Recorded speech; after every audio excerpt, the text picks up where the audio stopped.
Hello, everybody. Let's see. So today is Tuesday, March 10th, 2025. Welcome to the Portland, Maine Board of Public Education Finance Operations and Personnel Committee meeting. If I didn't already say, it's 6:03 p.m. and I'm calling this meeting to order. Let's see. So with us tonight, I am Sarah Bryden. I'm the chair of the committee. We have committee members, Board Member Opperman, Board Member Lena, and Board Member Noor. We also have Board Chair Lentz with us. We have from our staff, we have Superintendent Dr. Scallon, and we have Executive Director of Communications and other things, Dr. Valenzuela as well. I apologize for not having your full title memorized, Dr. Valenzuela. So we are going to do a quick check and see if there's anybody who might want to give public comment before we start. I am going over to the attendee section to see if anybody wants to give public comment. You can go ahead and raise your Zoom hand and I'll call on you. And if we have anybody who's in that category, I will say a couple of words about our public comment guidelines. So I will just give it a moment and see if anybody chooses to raise their hand. Okay, so we have at least one person who's going to give public comment. So I'm going to toggle over to my tab with the public comment parameters. Okay, so I do see one person with a Zoom hand raised. So here are the ground rules for public comment. So members of the public can speak on any subject directly related to the operations of the schools, except for personnel matters or complaints concerning specific employees or students, because those must be addressed through established policies and procedures. Public comment is limited to a maximum of 3 minutes or 6 minutes if somebody's using an interpreter to make their comment. Somebody cannot relinquish a portion of their allotted time to another speaker. We, as committee members and board members, are not going to respond to comments. It's really a one-way street. We're listening here.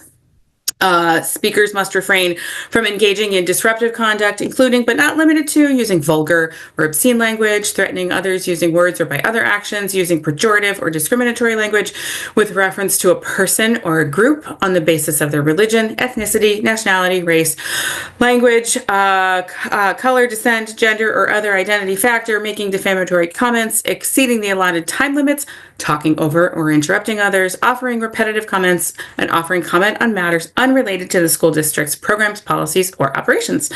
So if anything, not that it will, but if anything goes outside of the bounds of those rules, I will stop public comment. I see a hand is raised in Zoom. If somebody else decides to do so, by all means, you can do that. And I'm getting my timer ready to go. And I'm going to give you a warning when you have about 30 seconds remaining. I would also say that you should start your public comment by giving your name and your street address or neighborhood.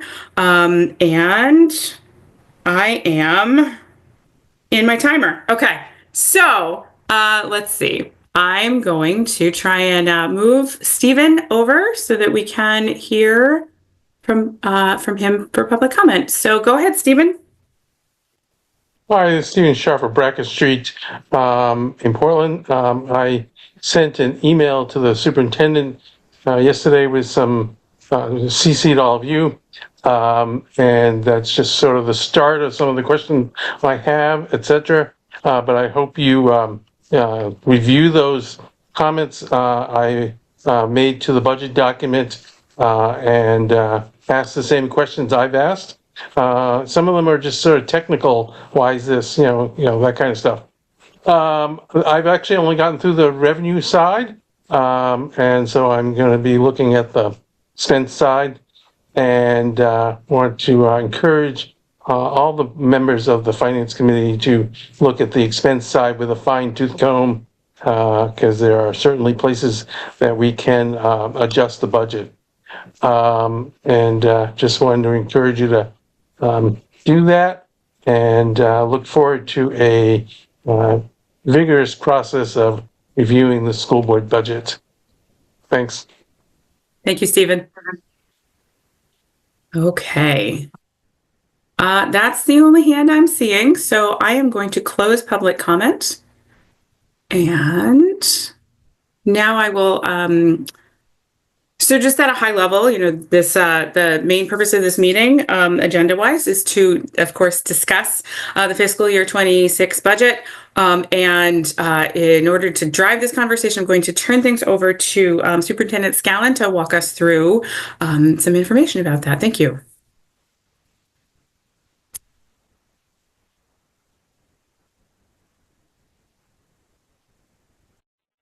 Good evening, everybody. Can I just get a thumbs up if you can see the slides? Great. Okay. Perfect. I'm going to work through the materials relatively quickly to make sure that we have enough time for discussion, but wanted to share some updates with you. So this evening, we're going to review two final topics from the Finance Committee. These are topics you asked us to explore in advance of the budget. And so we did some exploration on it. And so we just want to share that piece. And then we'll explore some potential budget adjustments. And so what you can see here is the agenda of the 6 topics. We'll talk about music in our schools, the general education technicians in our schools, or the general ed techs, an overview of the proposed budget, just to reground ourselves in that. What we've learned about anticipated benefits increases in the premiums, potential adjustments that could be made in the FY26 budget, and then the calendar ahead. So first, let's just ground ourselves in the benefits of music education. Research supports the impact and importance of music education on social, emotional, and intellectual development. Of this, there is no argument. Just a simple search of this or talking to any parent or student who has had the opportunity to really immerse themselves in music can talk about the benefits that they've had around social and emotional development, whether it's from self-esteem and self-control, and so learning to express yourself in other ways, to intellectual and academic. And so research backing up that learning music and learning musical instruments, learning to sing, improves mathematical, logical, and spatial intelligence. It also improves students' ability in language development. And what you see here is just a quote from hopefully not our soon-to-be defunct U.S. Department of Education, which looked at more than 25,000 secondary school students, and they found that students who report consistently high levels of involvement in instrumental music over their middle and high school years showed significantly higher levels of mathematic proficiency by grade 12. And that's just one example of a quote we could pull. There were many others in the research that showed that not only does music education benefit you from learning to play an instrument and having that skill later in life, but also pays off in other academic areas. Recognizing this impact, the budget proposes to add 1 music teacher at Portland High School and 1 music teacher at Deering High School. And so it's helpful to just know what the current state of music education is in Portland Public Schools. And so at the elementary school, each school currently offers music as a special. And so that means that kids will typically have it 1 day a week. And each school offers band and orchestra 1 to 2 days per week. It varies. With this access usually starting in 4th or 5th grade. And the number of participants in band or orchestra ranges from 12 students to 50 students per school in each program at the elementary school level. So clearly an area where we could beef it up and something that we hope to do in the future. At the middle school level, each school has music as a class, but it may not be available to every grade every year. Each school offers band and orchestra 2 to 3 times per week. And here, participation ranges from 20 to 50 students per school in each program.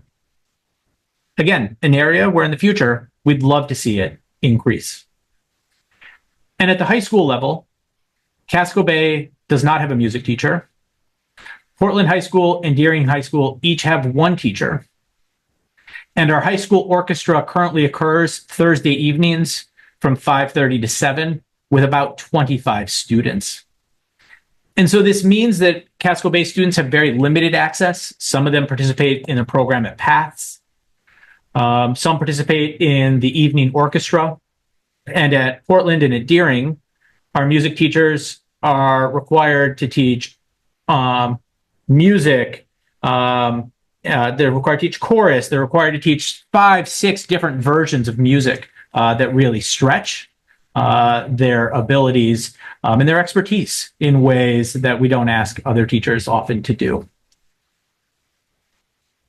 And so the proposal would add $200,000 to the local budget, factoring in the average teacher salary and benefits. I know there's been some question about why it would cost $200,000.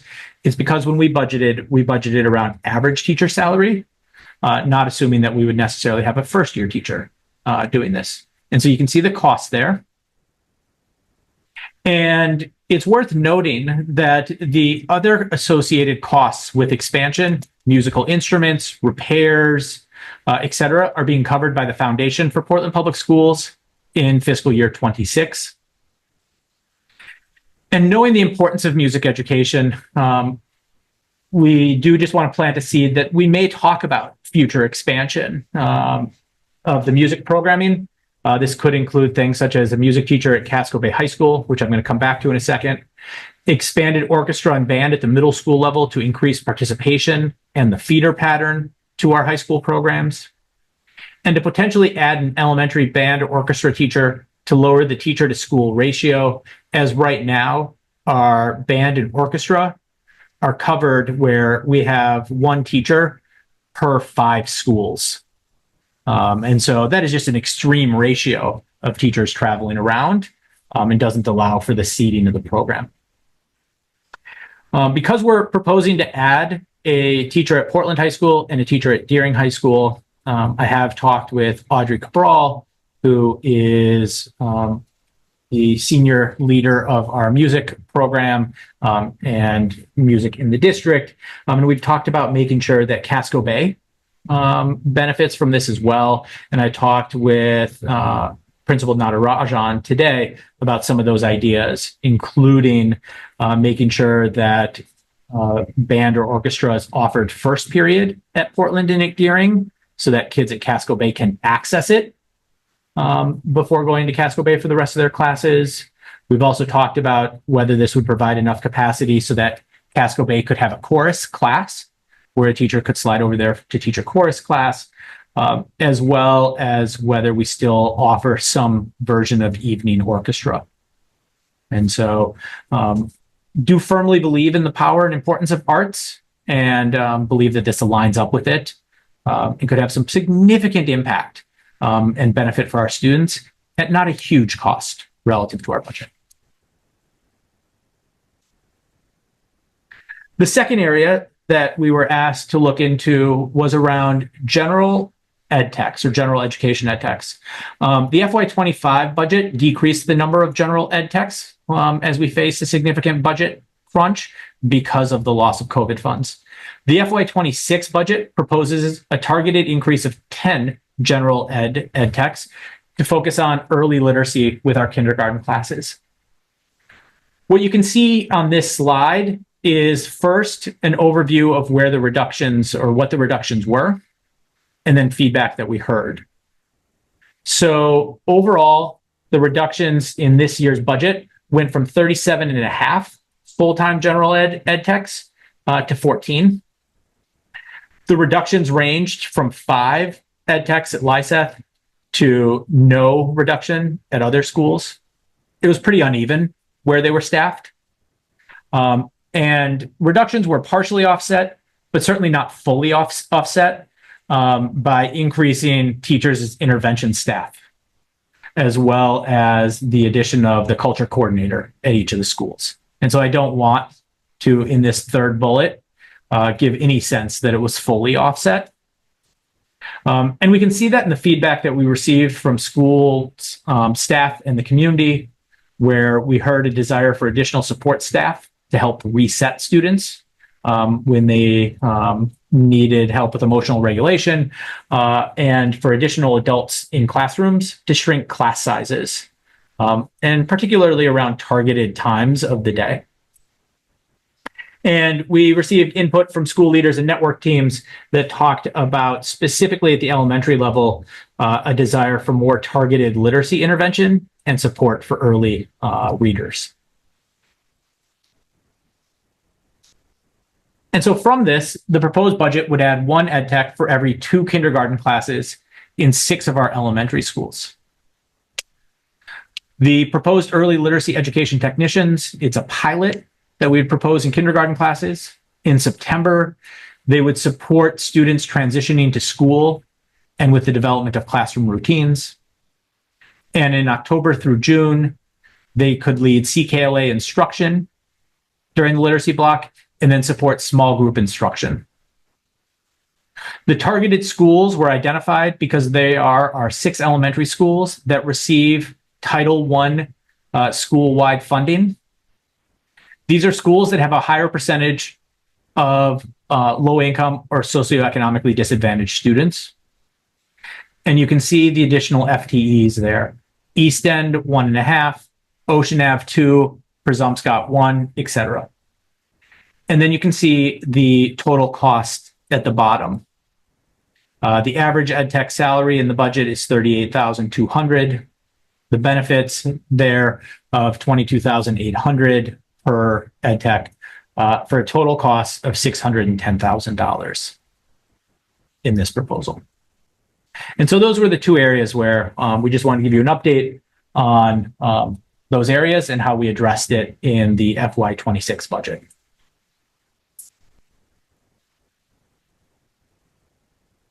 Now, I want to dig in further into the FY 2026 proposed budget. Before we dig in to the budget, it's been a couple of days, just about a week. And so I just want to remind us about what's included in the FY 26 budget. So the overall budget is $171.7 million. It's aligned to the strategic plan. And if you look through the budget book, you'll see that you have not just local funding, but all of our revenues and expenses in there. It was developed after extensive engagement with the community, staff, and school leadership. It includes targeted investment at the high school level, supports at the middle school level, and reading, as you just heard about, at our elementary schools, and special education support and services district-wide. And because we're going to talk about this here in the next slide, the proposed budget would raise the school portion of the property taxes by 5.3%, or 42 cents per $1,000 of assessed value, which for a median homeowner, which we're assuming is a $500,000 value house, that would be $210 per year.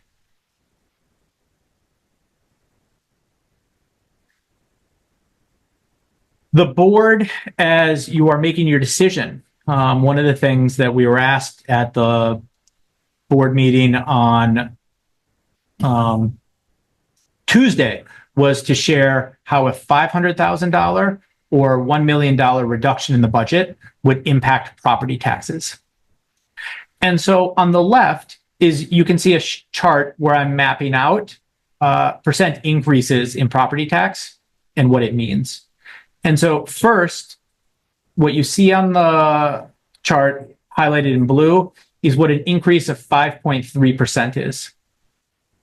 That tax levy increase is a little bit less than what the actual tax levy increase is, because simply the increase of property valuation already increases our tax levy. We talked about this at the community forum, that because property valuation is going from 15.15 or 15 valuation to $15.3 billion, we already see a bump in tax increase. But so what you can see here is that if you were to look at reducing the tax levy by $500,000, it would be a decrease of 0.42% or 3 cents. And so it would reduce the assessed value by 3 cents to $8.27. And it would reduce the property tax bill on the school side for a median house by $16.50, or $1.38 per month. A $1 million reduction would reduce the property value or property tax of the school side by 7 cents to $8.23. That would be a reduction in the median house property taxes by $33, or $2.75 per month. And then at the bottom, you can see the proposed mill rate of $8.30, which is what we proposed on Tuesday, which would be $4,150, or $345.83 per month. Some of these numbers, when you look at them and you do the exact math, you will see that there is rounding. And so we're showing you the 2 decimals. And so if you're trying to do it exactly, that's why you see a little bit of a difference.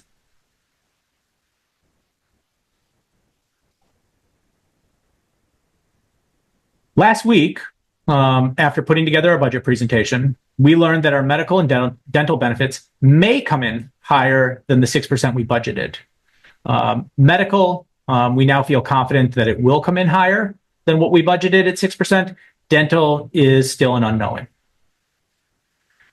And so I want to provide an overview of that so that you have context for this. As a district, we provide generous benefits to our staff to stay competitive within the market. If we did not offer this, we would be less competitive when it comes to hiring teachers, ed techs, principals, and other staff. In our budget, our medical costs for our medical premiums add up to $22.7 million. Our dental is significantly lower at just about $800,000, and our retirement benefits are about $5.3 million. In the budget that you received on Tuesday, both were budgeted to increase by 6 percentage points.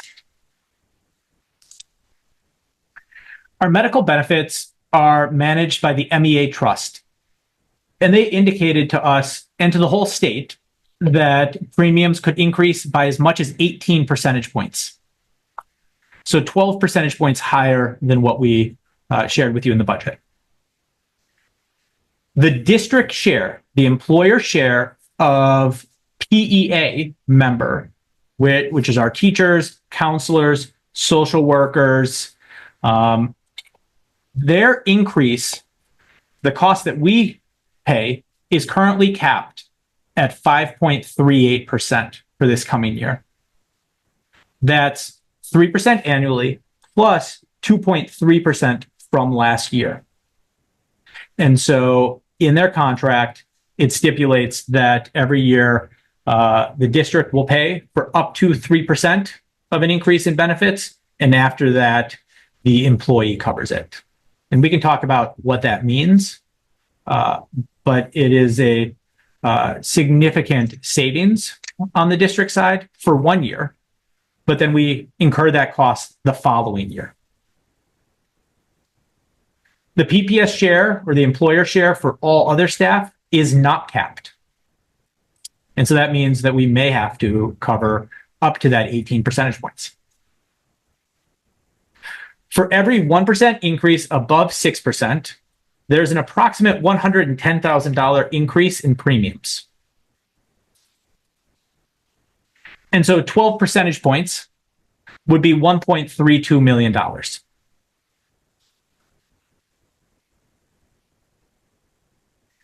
Dental benefits, we're in the second year of a 2-year agreement. Our premium this year is capped at 7%. And so it cannot go above that. And so if it went up to 7%, it would add approximately $70,000 to the budget. So this is really an issue around medical benefits, not around dental. Dental is relatively insignificant in the grand scheme of this. We will not learn our final benefit premiums until late March or early April. And so our HR team is and has been actively engaged with our benefits provider to see if we can, 1, figure out what the proposed premium is, 2, negotiate around it, And three, learn about it earlier, the final amount, so that we're not waiting until that late. But that is unfortunately one of the challenges of the budget timeline that exists here at Maine.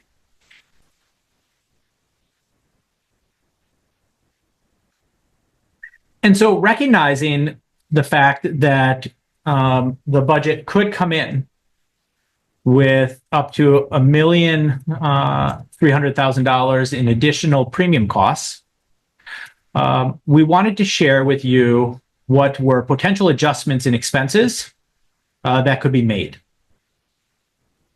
And these are not meant to be exhaustive, but this is what we identified as a starting spot recommendation.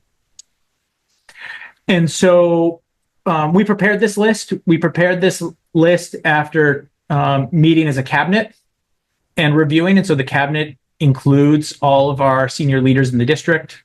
And then we shared it with department heads and principals earlier today and asked for feedback from them as well. As we go through this, we tried to group similar adjustments together. And in some cases, we shifted costs to a future year or lowered costs by decreasing the total number of full-time equivalent staff, FTE.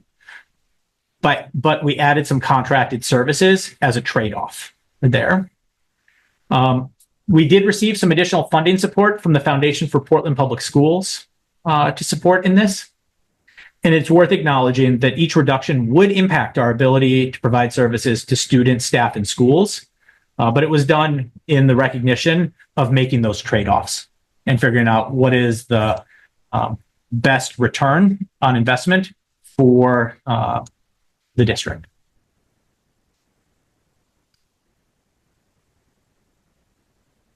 And so the identified reductions that we have here would reduce the overall budget by $824,000 before any adjustments were made to the early literacy ed techs or reading specialists. The proposed reductions that I'm going to go through are also made in the order that we would recommend making the adjustments. And so here's a summary of it. I'm going to go into detail on each of these, but just wanted to share that we'll be talking about what the Foundation for Portland Public Schools has offered to fundraise for in non-personnel, reductions in the academic budget, adjustments to staffing around registration, early childhood. So we've talked about the need to take on CDS and what that could look like. Adjustments to our human resources, specifically the staff survey and stipends, a potential around IT and data, adjustments to our multilingual team,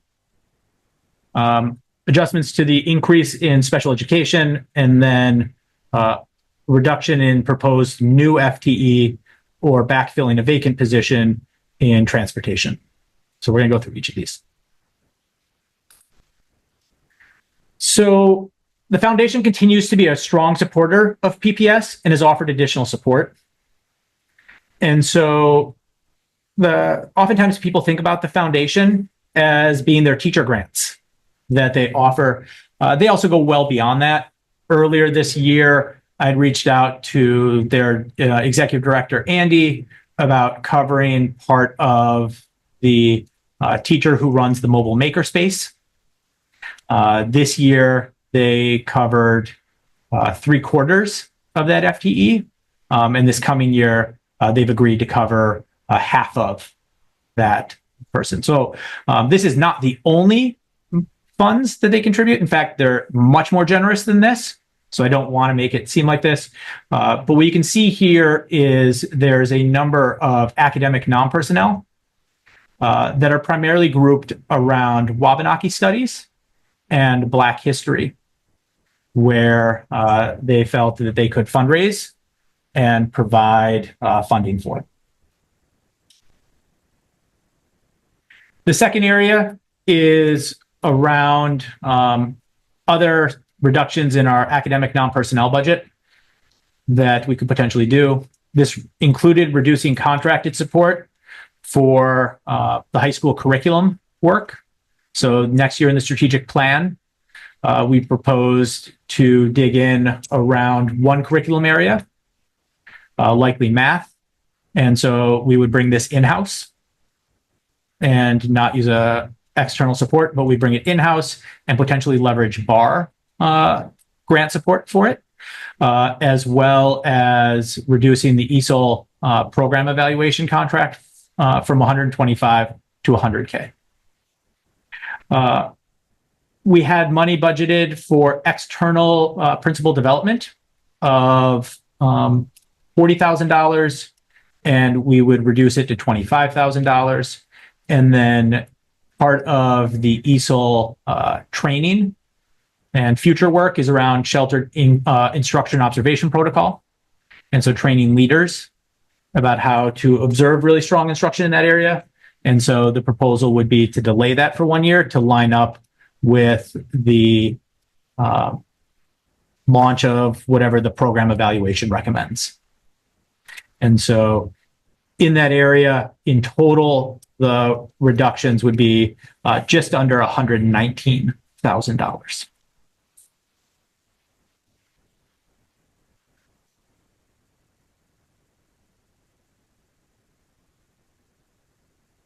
The proposed FY26 budget includes adjustments to better support student registration.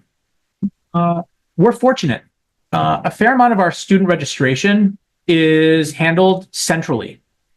Oftentimes, this is a task that sits at the school level and that teaching staff are required to do, or office staff at schools are required to do. A lot of that's actually done centrally for us. And that's great. And that is a burden that comes off of schools. This year, to support with that work, especially as a very long time data and enrollment specialist in our district is retiring, we were adjusting that work.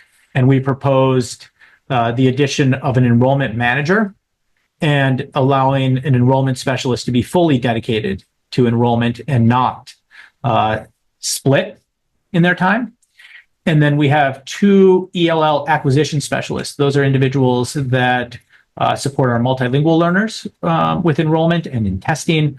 One of them's been partially on leave for part of this year. And then we have administrative support. And so in this reduction, we would keep the enrollment manager. We would reduce by the enrollment specialist. And we would sort of backfill it with some stipends. That's a model that we've used in the past with some of our lead secretaries to support the work of enrollment. And we would reduce the multilingual acquisition specialists, those individuals who do the testing, from 2 full-time equivalent staff to 1.6.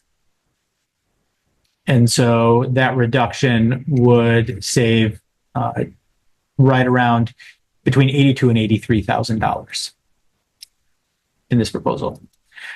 Having 5 full-time staff for this work is great, and an area where we could potentially adjust. And it's not without trade-off. And so it may require that we then look at what are the responsibilities at the school level, where they take on some pieces of it, not all of it, but some pieces of it. If you were to look in your data packet as a board, you would see that as of December 30th, there were 210 new enrollees in the district. So that gives you a little sense of volume that we're talking about.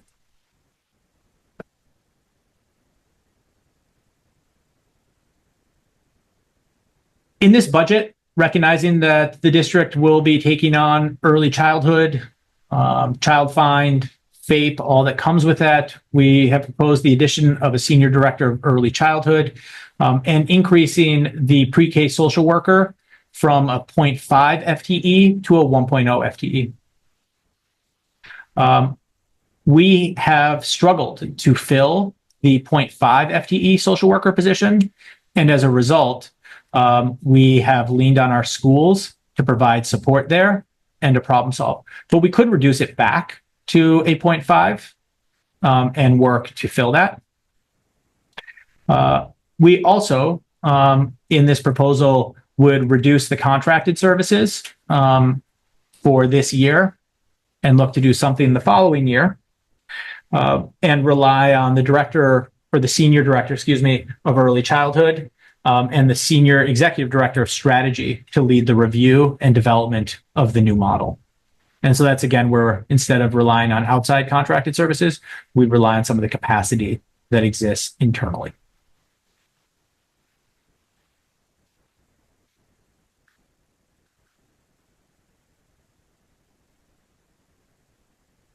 Great. In our review, we identified potential savings in our human resources budget. One of the biggest is we would continue to survey staff each year, but shift to a different form. Right now, we use TNTP, which used to stand for the New Teacher Project, but now just goes by the acronym TNTP. It's a nationally recognized survey. We could shift from it to Panorama. Panorama is also a nationally normed and recognized survey. TNTP does all of the survey administration for you and the initial data analysis. We've been building up our data team, and so we have more capacity to do this than we would have in the past. And so part of this proposal is to shift that to using the free survey. For a year, we would not be able to norm from 1 year from previous year, but it would be a $65,000 saving. Also proposed to reduce stipends for teacher evaluation, which would shift to the HR staff that we've hired. We also have support for teacher certification at the building level, and we would adjust from 2 per building to 1 to support that. Again, also knowing that that work could also be supported with our HR staff. And the PLSCC committee, and I hate to use acronyms because now I forgot what it stands for. It is a small stipend of $1,500. So it's not a huge piece in this process, but I can't remember what it stands for. So ask me that again in a second. But the total reduction here is just under $100,000.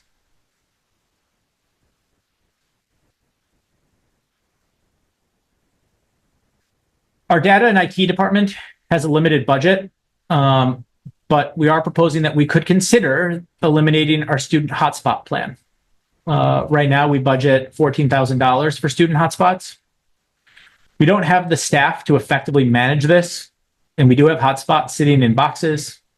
Also, where students may be living in a shelter or other city service, they do have Wi-Fi, not the best, but we could partner with the city to boost that up as opposed to managing this.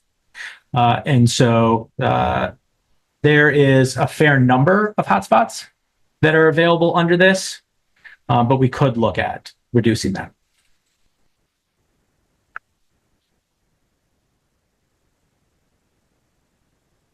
The proposed FY26 budget includes adjustments to the family and community engagement team already.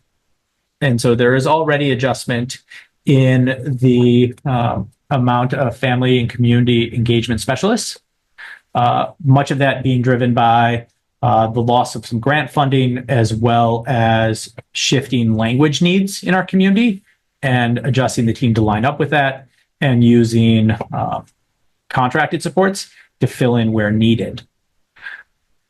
The proposal that you see here tonight would potentially reduce the language access coordinator, the supervisor of that team, from 1.0 FTE to 0.75. It should actually be 0.8. Sorry about that. That's my fault. And further, we would reduce the contracted line by $25,000. Right now, this office has an AmeriCorps contract that provides an additional low-cost support team member. And so we would reduce that. So the language access coordinator would decrease from 5 days a week to 4. That is something that position has done in the past. and the AmeriCorps contract would be eliminated.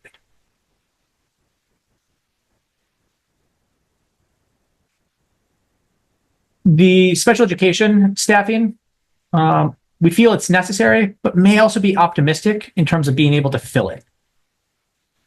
And so the FY26 budget includes an additional physical therapist, which would put it at 4 FTE, and an additional occupational therapist, which would put it at a total of 10 FTE. This proposal would reduce each of those by 1, but add in $25,000 in contracted services for each area to provide for targeted support so that we're still able to provide mandated services. And so you can see the loss of the FTE, but then the increase in contracted services. And since we're talking about savings, the increase in contracted services is shown as a negative since it's a decrease in savings.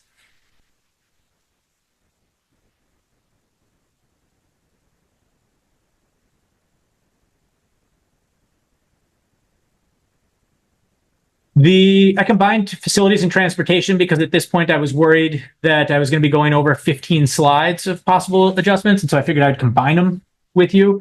One of our goals is to make sure we have really strong systems. And that includes getting kids to school on time and safely, as well as maintaining our buildings. This past year, facilities was an area where there were significant reductions this past year going into FY25. And so this budget proposes to add back 1 evening float so that there'd be a total of 4 available for coverage. So if somebody calls out sick, those individuals are always needed. But in this proposal, we would reduce it back down to 3. We also propose, and this is just being really transparent about what's included in there, we also propose the addition of a skilled trades worker to really do that preventative maintenance in our buildings. And so in this proposal, we're proposing to lower the additional night custodian, but to keep the skilled trades worker. One could propose to do the opposite. And so that's what we proposed. And then the bus driver 40/30, that's written that way because that position is guaranteed 40 hours during the school year. Usually they work much more than that, and 30 hours during the summer. We have 22 bus drivers total in our fleet. This position's been vacant all year in FY25, and so this would propose not to fill it next year. And so total, that's a savings of $131,000.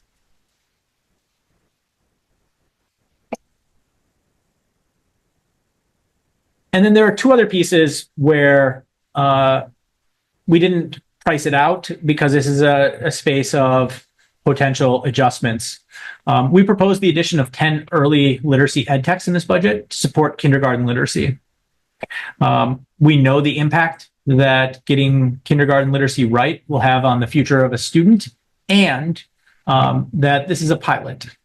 And so right now we're proposing this in 6 schools. One option could be to pilot it not in 6 schools, but to pilot it in a smaller number of schools.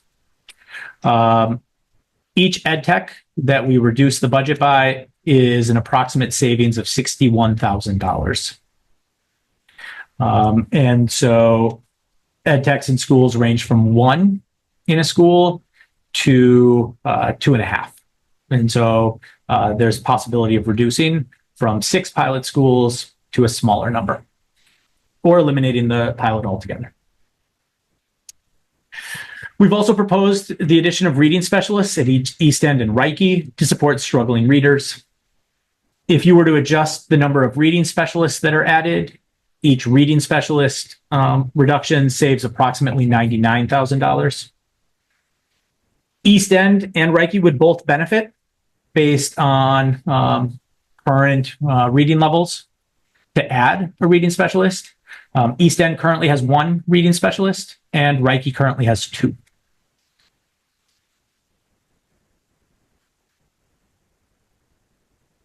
Moving beyond the proposed reductions would likely require to reduce staffing at schools or program development centrally. And so recognizing that board members may have other ideas that they would like to propose, I wanted to give just a sense of cost. And so the way we've done budgeting, again, is on average cost. And so for PEA members, teachers, guidance counselors, social workers, you would think that any reduction would be about a $99,000 per FTE. An education technician, $61,000. An assistant principal, $125,000. Potential reductions at the network or central office level. Personnel there, because it's much smaller, are budgeted at their actual salary or hourly rate. So reductions depend on the specific position, of which we're happy to share what those are. And all non-personnel are listed in the budget book and are available on, I think it's the last page of that department's budget. And so you can see that to propose specific reductions within that. And so overall, just in summary, again, the reductions would reduce the budget by $824,000 before any adjustments to ed techs or reading specialists.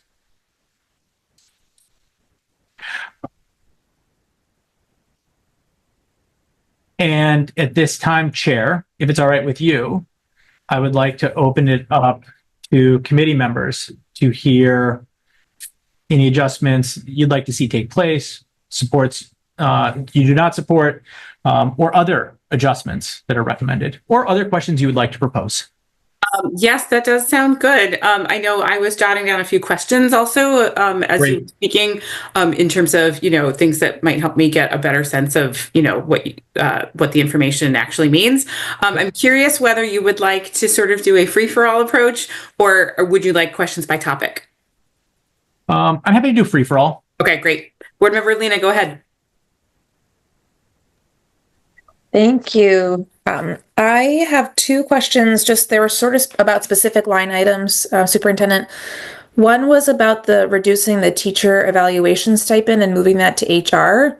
I have been in that position as someone who has received a teacher evaluation from a peer teacher, and I'm just wondering how that would work with an HR person that may or may not actually be a teacher, and just the relationship of that. Yeah, and that's a great question. It's not actually for doing the evaluation. It's simply managing the evaluation process in frontline, which is one of the job functions that are defined in the new HR positions. And so it's just a shift. Okay. The evaluation would still happen by school leaders. That's great. Okay. And then the student hotspots, is that amount of money to purchase them, or is that to use the service? It includes the service. But it's you said that we have a bunch of them in boxes, so we don't need to purchase anymore, right? Or no, but we're paying for the service. It's an annual. Okay.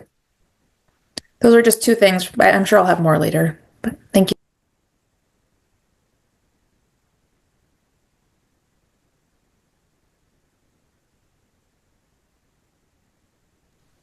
Okay, so I'm going to let Board Member Opperman go with some questions next. You go. Thank you, Chair. Thank you, Dr. Scallon. I have a couple comments and then some questions.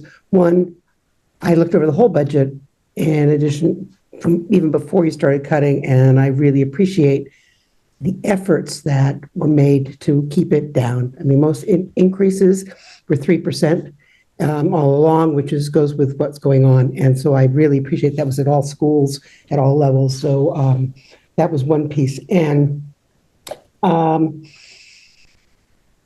guess one of the and I have comments as much as is to say that I do not want to see any reading decreases at this point in the elementary school. I think would be a long time big mistake at this point. Kindergarten is critical and all that, and I think that's one of it. And I also want to comment on the music. I mean, people will say, well, the math scores haven't haven't gone up. Well, it may not even go up even with the music. However, the music thinking, the reasoning skills will improve. And the maths thinking, they may not have great grades, but will be much better math thinkers with that. So I think in those pieces, I appreciate the cuts. I think most of them were probably okay at this point, and I will leave it at that. I just worry about that 19% increase and what we do with that in the future. So thanks. Okay, so I have a number of questions. And actually, just to follow up on what Board Member Opperman was saying, apologies if you did say this, but can you refresh our collective memories on when we'll have more clarity on that actual amount of benefit cost increase? Yeah, it'll be actually really close to when the board votes. Okay. It'll be end of March, beginning of April. We're trying to get it before committee votes, but it's always really tight. Yeah. Okay. And so, and just to sort of reground the conversation, part of what we're doing is we're looking at things that we could leverage if that increase is just very, very, very significant, right? Okay. So with that in mind, I just want to make sure that I understood correctly. The slide that has the increase by percentage point and the impact to a median homeowner, I think that it included a line item that's basically said we're talking about $4,150 for the annual property tax cost for somebody who has a house of $500,000 value, correct? Yes. Okay. So, and I just say that because I want to make sure that in my head it's making sense when we say, if we were to discuss the difference between a 5% and a 5.3, we're talking about like a difference of $30. We're talking about like $4,150 versus $4,180 for the annual property tax cost, correct? Yes. Okay, thank you. Super.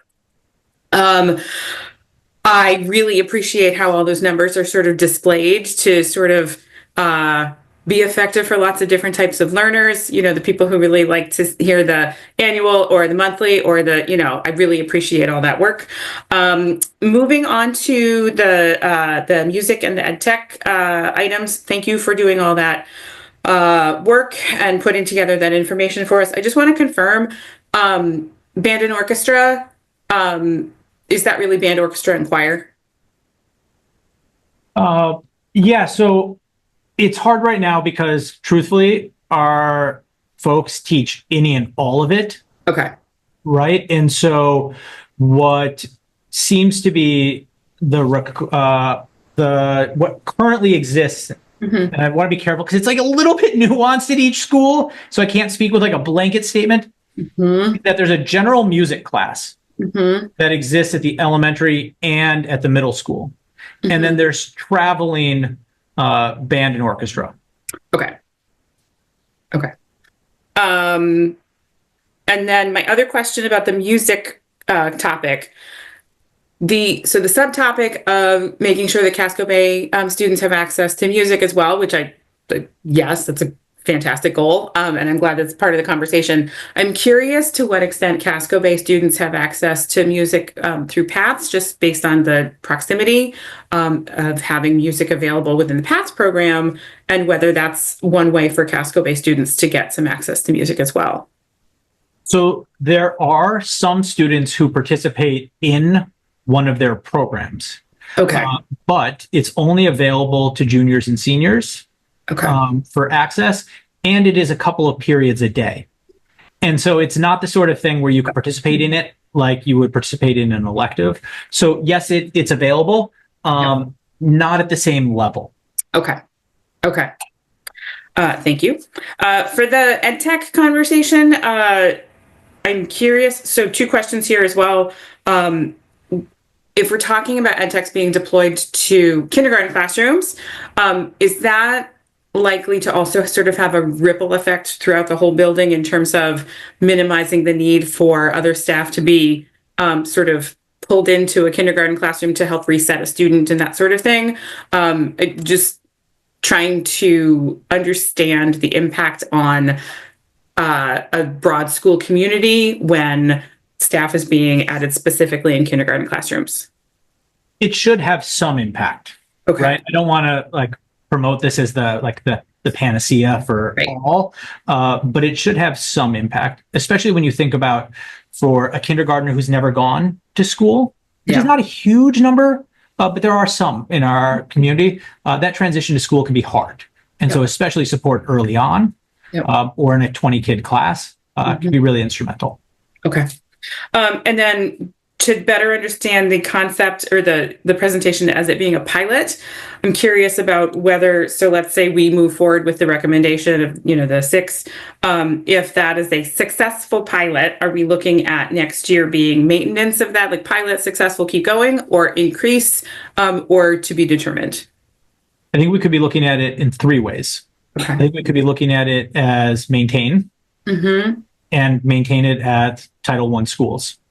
We could be looking at it as adjusting it slightly, that maybe it's not a 1-to-2 ratio, but a 1-to-3 ratio is okay. Yeah. Or a 1-to-2 is actually too thin. And then I think the third thing that we'd be wondering is, does it need to continue to scale up? Yeah. I think we would need to approach it with an open mind on all of those pieces. Okay. Okay, super. A few more questions. So on the Foundation for Portland Public Schools slide, the 60-something thousand, is there any downside to making that adjustment within the budget? I can't think of one, but so many of these line items are, there's pros and cons. I can't think of any cons to having the foundation take on additional costs, but I wanted to make sure that I'm not missing something. I can't think of any con. This was in the spirit of full transparency. Yeah. But I can't think of any con. Okay, super. The list that totals 118, almost 119. I'm curious about whether that is all or nothing.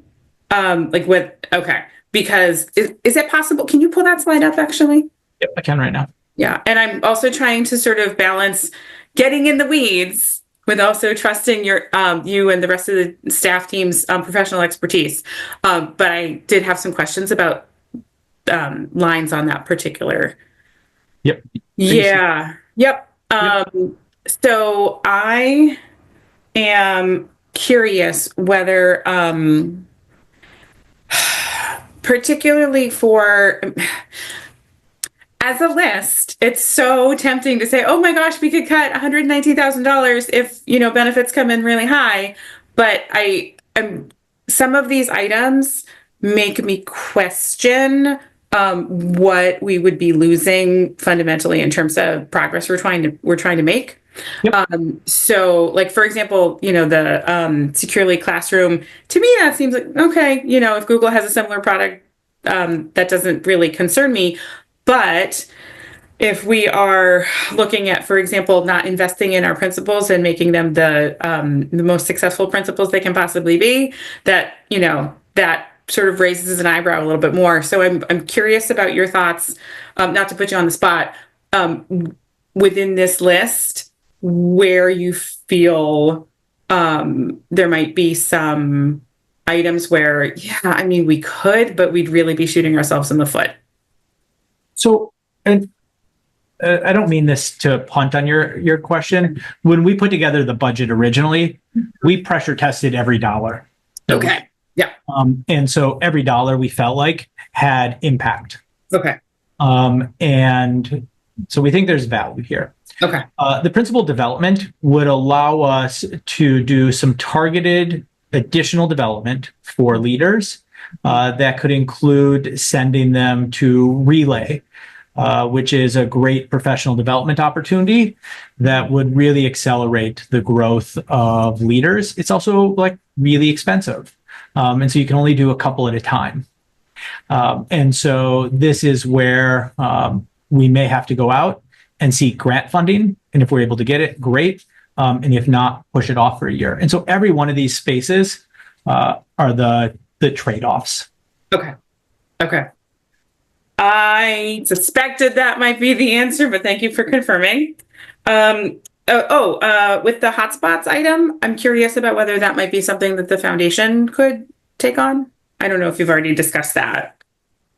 So, Andy sits on cabinet, and we went through everything and sort of saw where they could potentially.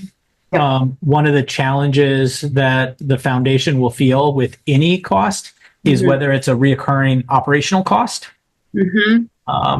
and not wanting to fund that versus something that's not. And so this like sits in that middle space. Yeah. Either it's something you offer and it's a reoccurring cost, or it's not. And Yeah. so we could go back and ask Andy.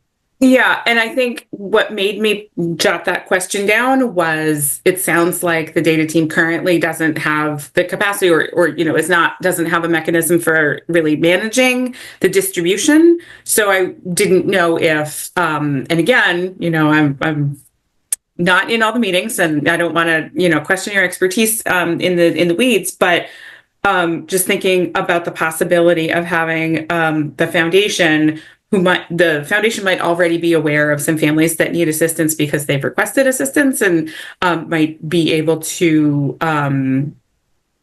manage the mechanism of distribution in ways that might be creative. But on that piece, I hear where you're going on that. That piece, we're going to have even more of a connection next year because of the Preventing Homelessness grant. Yeah, that will be managed out of Multilingual. That Andy and team are amazing. Don't get me wrong. They have no more capacity to manage this than it's just literally a logistical challenge of trying to manage hotspots for a highly mobile population. Okay. If we don't do remote learning days after 3 snow days, are there cost implications to tacking on days at the end? It's just a shift of cost. It's not a huge burden. There is some, but not huge. Okay. 2 more questions. The special education slide, talking about maybe taking out of the budget a couple of physical therapists and occupational therapists that have been challenging to hire for, and using contracted services instead makes me very nervous. I would love to instead see the approach of keeping them in the budget and doing what we can through HR to improve recruitment. I know that sounds very Pollyanna, but it's what I would prefer to see. And so that's not a question, that's a statement. But my last note here has to do with the bus driver position that's been vacant since the start of the year. What consequences has that caused, if any? Like, is it like, oh, okay, well, it's fine? Or has there been scrambling because that role is not, because that position's not filled? So every day, our transportation team works miracles to get everybody picked up. Some days they're doubling and tripling up runs. And folks will feel that, especially if you're the last run of the day. But they've worked miracles to never cancel, and they've not canceled a run in a year and a half. And so it's just serious kudos to them. Would this give us more flexibility? Yes. And with just to give it like real example, like with the YMCA closing here, we are seeing a small increase in the number of students that are moving out of district that we will be transporting in. We will have to, in the short term, pick that up in contracted services. And if we can't fill the position, we can't fill the position. And so there's like that give and take on it. Can I? Go ahead. Hi. Sorry, I'm in an airport, so I'm going to try to be really quick. I just wanted to add that just to be really clear, that position has not just sort of been sitting there vacant all year. We've actually hired some drivers, which has been great. But we have also been turning over. So we've had some people that have left. So it's kind of a constant churn. And the truth is that, it is in Maine and nationally difficult to hire drivers. I think that we have been more successful at it than most districts. in part because we have mostly year-round positions, and we commit to giving people 40 hours a week of work time. But it's still a constant kind of turnover. So we're working on that. We're trying to build the pipeline together with PAE. But part of why we're trying to be flexible on this front, given the budget situation, is because we think that we're going to continue to have this turnover, and if there's a risk that we may not be able to fill it, then this may be a place where we could relax a little bit. Okay, and it was towards the end of the list of potential cuts because it's really, please don't do this unless we have to. Okay, super. Super, but thank you. I appreciate all that information. Board Member Opperman, go ahead. Thank you. I wanted to double check on a couple things in reference. Opperman, can you speak up just a little bit? Sure. Yes.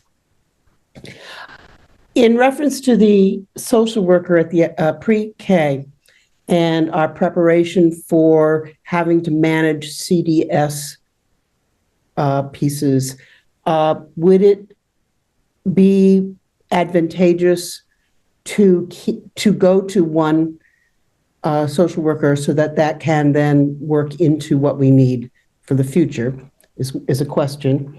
And the other question I have on slide 26, how much do things cost? And, losing teachers or guidance counselors or whatever. I was wondering how many, earlier on in the budget, it talks about our decrease in population. Where is that decrease in population showing up right now? And is it one that will stay? And my thought is that if it is at a high school level, is it possible to change the number of guidance counselors? So those are my two thoughts, trying to figure out ways to balance things out. Would you like me to take those as questions? I didn't get, you muted yourself. I think that was a yes. Okay. To the first question of would it be advantageous? It would be advantageous for two reasons to have the social worker be a one-time 1.0 FTE. First is that it would be much easier to hire.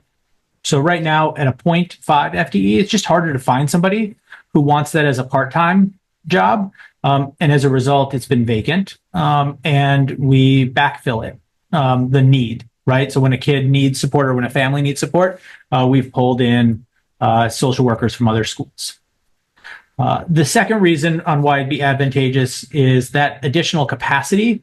We probably don't need a full 1.0 FTE, but that additional capacity would allow for some of the planning to start to happen. And so that individual would be able to partner with the new senior director of early childhood to begin to do the planning for the model. And so in that case, it is advantageous, and that's why we proposed those two pieces. On the question of the reductions or the lowering of student population, we do see a slight reduction in high school population and a slight reduction in middle school population. Not significant overall, but we also do see a shift of student population from Portland High School to Deering. This is a trend that's a reverse of 2 years ago or 3 years ago piece, right? So this kind of fluctuates. So I can't say with a crystal ball whether it's going to be permanent or not, but it is a change over the last 2 years where Deering has gotten more students in ninth grade both year. And so this year's senior class at Portland High School is about 280 students. And their incoming ninth grade class is right now about 165. It'll increase because they will take on the students that are late registers. And so it'll probably end up in the 180, a little bit more, but there is a decrease there. Both of our high schools have 5 guidance counselors. And 5 guidance counselors is a pretty ideal rate of guidance counselor to student, right? So I think the national organization, and it varies a little bit by student need, suggests something a little closer to 225 or 250. I don't remember the exact number off the top of my head. They're a little closer to 180. As Portland will next year have somewhere a little bit under 900 kids. And Deering a little bit less than that. And so both of them are have more staff in that area than the national organization. And they have, I think both have 5 guidance counselors and 4 social workers. One may have the opposite. I don't remember it off the top of my head. The reason I bring up guidance counselors and then thinking about multilingual situation, cuts in multilingual, I don't know whether there's thought as to where it is more advantageous to have individuals that can deal with communication situations rather than scheduling and the other, I mean, other things that guidance counselors do more than scheduling, but that is my thought on that. So just to ask. Thank you. Board Chair Lentz, go ahead. Thank you. I just had some questions on the budget book itself, not the things that were presented tonight. And I just wanted to say that I thought that this was one of the easiest budget books to read that I've seen in a long time. I just felt like the narrative was really strong, and the ways that all of the numbers were laid out, it just made it very easy to read. It was almost like a novel. So thank you to the team that was in charge of that. I noticed in several different budgets within this book that there was an increase in temp salaries, and like contracted and temp kind of like moved around a decent amount. And I wasn't sure if there was like a primary reason that that was happening, or if it was just like individually something happening within those budgets. I wasn't sure if we're like reclassifying folks or if there's anything happening that would increase the temporary salaries. Oh, you're on mute, Ryan. I'd love to look in a little bit more specifically on that. Yep. I see a couple of examples of it. Yep. Because what you see in your budget book is a collapsing a little bit of lines. And so Okay. I'd love to just take a minute with the finance team Awesome. to be able to uncollapse it Beautiful. and look through it and just see what's driving the change and share that back with you on the 17th. Great. Thank you for that. And then I just had a couple other questions about, and I can follow up too, that like what's the difference between operations and academic salaries? And then there was a ops and comms contracted salaries line that I just wasn't sure what belongs in those things. So I'll send you a note afterwards, but if we could just get a little bit more information of what falls into those. I noticed that we moved Medicare up to 400,000 for the next year. I know this year we did 300,000. Felt like we were pretty confident that we were going to meet this year. I was just curious, like insight into the $400,000 number, if it feels like we might be able to get more than that. I mean, I also know that we could lose all Medicare reimbursements tomorrow with the government. So just curious, a little bit more information about how you got to the 400. So we do feel cautiously optimistic on meeting the $300,000 this year. To get beyond that, so to get to $300,000, we really focused on our contracted providers. Okay. And that was our focus. To get beyond that, we will have to begin the work with our staff. That'll be harder. Yeah. That'll be both a change in practice as well as looking at their work and where they do this, right? And so one of the things with the billing for this is if you're an outside provider and this is all you do, you can almost arrange your work where all of your work fits within this. Our staff, all of their work doesn't fit within this. And so we can't say like, well, Ryan, 100% of your work is billable. And in fact, it's a small amount. And so we have to really be thoughtful about how we set it up for individual positions to bill to make sure that there's actually a return and we don't just have them doing it for very limited. And so we do believe there is, but next year is a different process. And so that's why it's going from 0 to 300 and then from 300 to 400. That's super helpful. Thank you for that context. I saw the Perkins State reduction that went away this year. Do you know what that is? What is that money tied to? Yep. So one, we may still get some. Okay. It's very targeted. It is for paths. And so even if we receive it, it is only for paths program, and it was and is used for equipment. Thank you. I saw our, and I know that we've talked about HVAC several times throughout this year. I know it was in part of the contracted services that we have with the city. I saw our costs are going up there. Can you talk a little bit about what's happening with HVAC next year? Yes. So right now we have our own singular staff member for HVAC, and we pay the city $700 and something thousand for HVAC. And I'm sitting in an office that we can't effectively control the temperature for and wear a winter jacket for almost 12 months of the year. This is not uncommon throughout our buildings, where there's little to no control. When folks talked at the beginning of the cold season about the furnaces or the boilers not being on, that was from what I would describe as not great service on this. And so we are doing an RFP, or a request for proposals, for this. And so even we're budgeting here that it may be that our costs go up slightly, just realizing that there's also a full-time equivalent staff not captured in that contract. But it could result in better service and less downtime and less lost service from our leadership and facilities to manage it as well.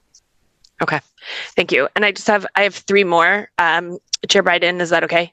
Thank you. There's a line item called rentals, and it's like $500,000. And I was just curious what that includes, because I was under the impression that city gets rental income from space. So can you tell us about that? Yep. I think there's two main buckets that rental expenses are. The first is the adult education building. That is, I'm doing off the back of the memory math here, but I think it's $200 and something thousand. So that is a significant part of that. The other significant part of that is rentals for city, fields, buildings, etc. And so it is paying for Fitzpatrick, the Expo, etc. It's okay. I was thinking of it as income, but it's probably expenses, and I just flipped it in my head. Got it. Okay. It is not income. Bummer. Okay. I was like, oh, a revenue stream. And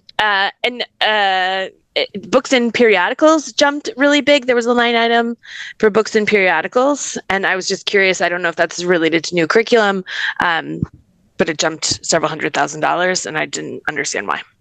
So two things going on there. Most of it, though, is driven by the fact that, and you asked about supplies, it's actually partially because of the supply adjustment. So schools last year in the budget had all of their funds put into academic supplies. And so you saw this big number in academic supplies, and then they redistributed to where they wanted to spend the money. This year, really a credit to our school leaders and Heather Peters for just being further along. It's already been redistributed. And so that's why you see an increase there. Okay. That's super helpful. And then just one note, if we could just make a practice of every time we see gifted and talented, changing that to chapter 104, just because I think all of our students are gifted and talented. I know that's like the nomenclature or the, vernacular for that program, but I think referring to it as chapter 104 would be great. Thank you, Chair Biden and Superintendent. Chair Lentz, if I can just answer one other question that you partially asked, but we'll get a full answer next time, but just to give a little bit of context, and you made me think of it with this question, is yes, we can probably make that change. That sounds like a lot of find and replace, but yep, hear you on that, and appreciate that. These categories and some of the roll-ups are defined by the state in their expense categories. And so you may say, why do these two things go together? Shouldn't it be this and this? Or why this separation? And that's actually how the state defines it. And that is why you see those roll-up categories. Thank you for that. That's really good info. Quick time check. It is 7:23. Those of you that have been in a meeting that I'm chairing before know that I try really, really hard to get us out on time. So that means we have 7 minutes left. I completely understand there are some situations where we need to have longer meetings, like if we're voting or something like that. But I also really want to respect everybody's time. And I know everybody here has had a long day already. With that in mind, I have two more questions that I thought of as the conversation went on, but I also want to just get a sense from Superintendent Scallon whether at a high level, it would make sense in our next meeting on the 17th to reconvene, having had the week in between to sort of digest all this information and come and have committee members come back with more fully formed opinions about which of these items would be palatable or not. I'm not sure whether timing wise that would be acceptable, or if you really need us to weigh in on that tonight. No, that timing actually is completely fine. I think if on the 17th, we could really hear from committee members, here are the changes that we would like to see so that we're able to give you for the vote on the 24th, an adjustment. So you're looking at a formed, here are the amendments we're voting on or adjustments, and we can see what that means for a tax rate, an overall increase, and staffing. That's what would be really helpful, is getting that time from the 17th to the 24th to be able to do that. Okay, great. Super. That sounds great. So I did say I have two more questions, and I'm also continually scanning to see if any Zoom hands go up. But so to follow up on Board Chair Lentz's question about the rentals, I'm curious whether we do get revenue from rentals. I'm thinking of the city using school spaces for aftercare and before care, or other entities that might use our buildings or properties. So it is so nominal that we don't even have it here. It's so nominal. We actually plan to bring to the board, once we're done with this, a proposal to adjust our rental costs, because right now we don't even really cover the cost of the overtime. The city does not pay us for the cost of aftercare rec at a school. It's part of the reason we've been working on and trying to get them to agree to an MOU where we clearly define who shares and who incurs what costs. Okay. And that's specific to fees for using the spaces. It's one of. Okay. For using the spaces. They will include in their budget a cost for mulch for playgrounds that we will have to pay for. For schools, that's included in our facilities costs. And so we want to know what that is and have some influence in that if we're going to pay for it. And so our MOU is really designed to spell out exactly what all of those costs are, who makes the decision, who incurs the cost, who has the revenue. And we shared a draft of that MOU with the city in December, and we are waiting for their response. Okay, so unlikely that we'll have that finalized in time for this budget. We will not have it in time finalized.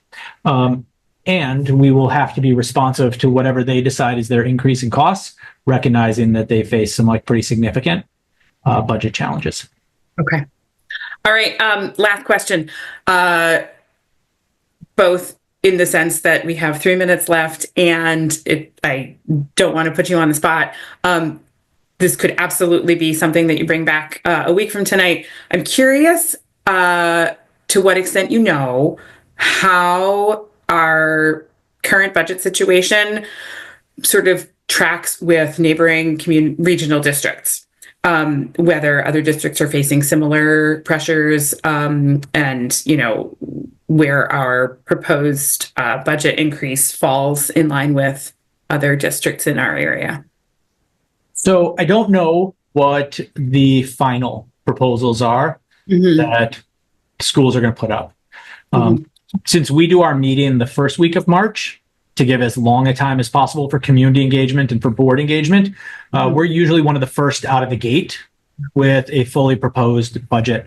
That said, the superintendents do share out what they estimate as their likely percent increase.